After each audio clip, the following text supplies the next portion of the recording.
라한님, 이번 연도 하반기부터 2+2 임대차 3법 만료되는 사람이 많을 텐데 그분들이 전세자금 돌려달라고 하면서 큰 파장이 예상되지 않을까요? 이게 2+2 만료는요, 이번 연도 하반기가 아니라 22년도 하반기부터입니다. 그래서 22년도 하반기부터 이미 파장이 생겨나고 있었습니다. 그러니까 그때 우리 작년으로 빙의를 해봅시다. 타임머신 타고 작년 2022년으로 돌아가 보면은 저희는 임대차 3법 만료되는데 이 시기에 전세자금 대출 가격이 어마어마하게 그 금리가 올라가서 감당이 안 되는 사람들이 많을 거다. 전세 가격이 떨어질 것이다. 그런데 저희랑 이제 반대되는 사람들이 있었죠. 영끌 오적 중에서 뭐 어떤 사람들 뭐라 그래요? 임대차 3법 만료로 전세 대란 난다. 이렇게 이야기를 했었죠. 결과는 어떻게 났어요? 이미 파장이 났죠. 요거는 저희가 그래프로 보여드리는 게 그래프부터 쭉 뽑아봅시다. 그러면은 그래프가 이렇게 가다가 8월 지나면서 갑자기 급격히 떨어지기 시작하죠. 그것처럼 전세 역전세 대란이 났다. 이게 이미 나고 있는 상황이고요. 이번 연도 하반기가 왜 문제냐? 임대차 3법 문제는 아니었죠. 저금리 문제였고 고금리가 되니까 전세가가 떨어진 거인데 전세가 정점이 어느 쯤이었다? 21년 하반기. 근데 20년 가격인 사람들은 뭐 거의 뭐 조금 올랐었다 이런 식으로 이야기하는데 지금 보면은 21년 상반기. 이게 20년이 약간 떨어졌다면 21년 상반기는 더 떨어지는 거죠. 그럼 21년 하반기에 있던 사람들은 더 떨어진 가격으로 이렇게 갈 텐데, 그러면 요때 이 갭보다 이 갭이 훨씬 더 클 거라는 거죠. 자, 그래서 우리가 한 22년도 무슨 이야기들이 나왔냐? 전세 6천만원 뭐 돌려줄 돈 없어요. 6천만원 당장 어떻게 구해요? 전세 폭락에 급정 구하는 집주인들, 이런 기사들이 나왔죠. 근데 요즘에는요, 전세 7억, 당장 7억 어디서, 이런 이야기들이 나오고 있습니다. 어마어마하게 많이 떨어지고 있는 거죠. 이건 무시더라도 답이 나온다. 파장은요 앞으로 점점 더 심해질 수밖에 없습니다. 왜냐면은 전세 가격이 올라갈 상황이냐, 이걸 봐야 되죠. 근데 이게 전혀 되지 않는 게, 아니 우리가 시중금리 생각해 봅시다. 시중금리는 떨어지고 있어요. 이것도 우리가 그래프를 가서 봤을 때 대출금리 신규 취급액 기준 했을 때 대출금리가 지금 떨어지고 있죠. 대출금리가 떨어지고 있다. 신규도 마찬가지고 잔액도 슬슬 꺾이고 있는데, 자, 전세는 재계약할 때마다 신규죠, 대출을. 그러니까 시중금리는 떨어지고 있다. 그런데 뭐가 문제예요? 그런데 왜 전세가도 같이 떨어질까요? 라이트하우스 너네가 말하지 않았냐? 임대차 3법 때문에 전세가가 오른 게 아니라 저금리 때문에 올랐고 금리가 오르니까 전세가가 떨어질 것이다, 이런 이야기를 했는데, 요즘에 그러니까 이제 그 얼굴 없는 분 같은 경우는 그런 이야기 하잖아요. 시중금리 떨어지니까 전세가 이제 오를 것이다. 그런데요, 시중금리 떨어져도 전세가가 당장 오르기 힘든 이유, 요거를 보셔야 되겠죠. 왜냐면은 반지를 하나 찍어봅시다. 어디가 좋을까요? 자, 위에 찍히는 거 뭐 아무거나 볼까요? 다 다르니까 아무거나 찍겠습니다. 자, 아무거나 찍었어요. 전월세 볼게요. 티가 잘 안 나는데, 이게 보시면은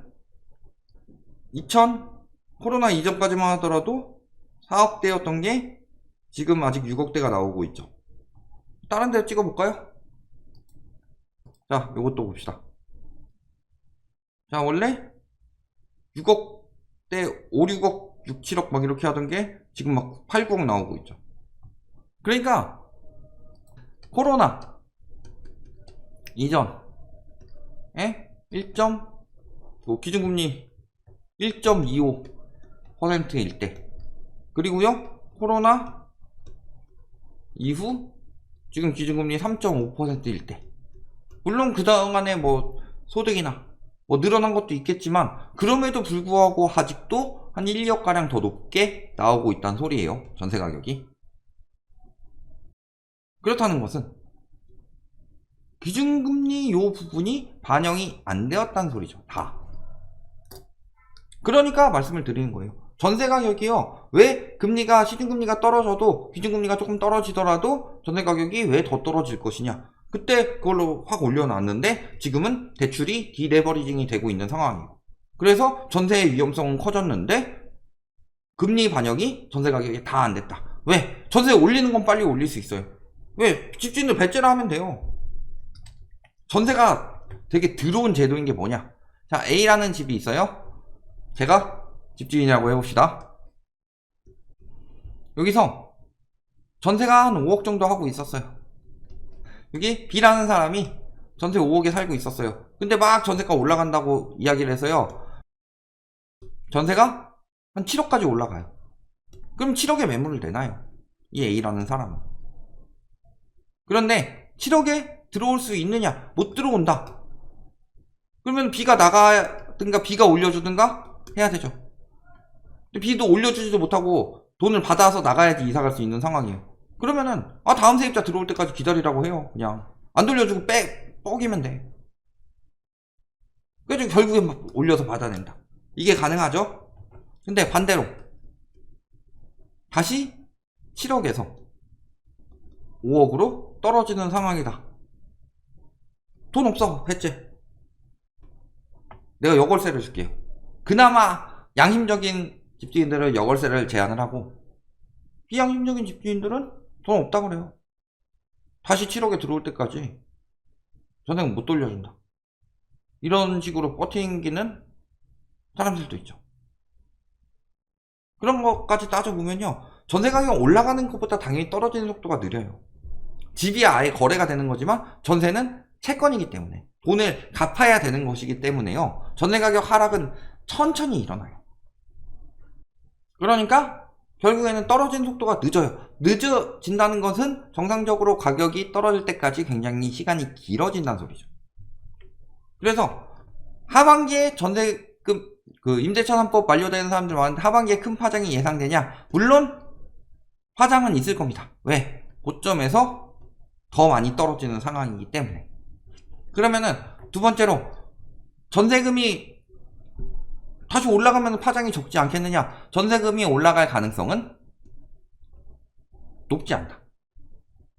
왜냐면 시중금리가 떨어져도 금리 반영이 덜 되었기 때문에. 그러면은 앞으로 역전세가 계속된다. 이거 매매가에 어떻게 영향을 미칠까요? 되게 웃긴 게 뭔지 아세요? 전세는 실거주의 가치라고 그랬어요.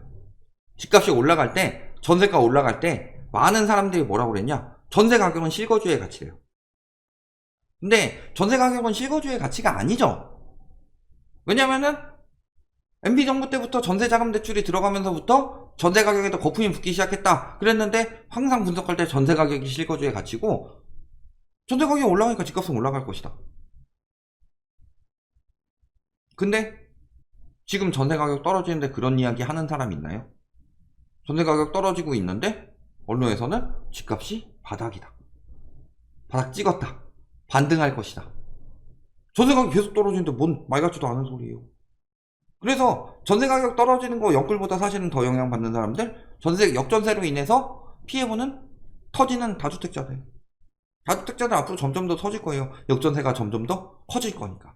전세가 하락폭이 줄었다는데요. 하락폭이 줄어든 거죠. 2년 단위로 생각을 해야 되죠, 전세는. 그러니까 2년 단위로 생각을 해보면은 2년 전에는 오늘보다 내일이 전세가가 높았는데 지금은 오늘보다 내일이 전세가가 싸다. 역전세 단위 얼마나 크게 나겠느냐. 이것만 보시더라도 답이 나옵니다.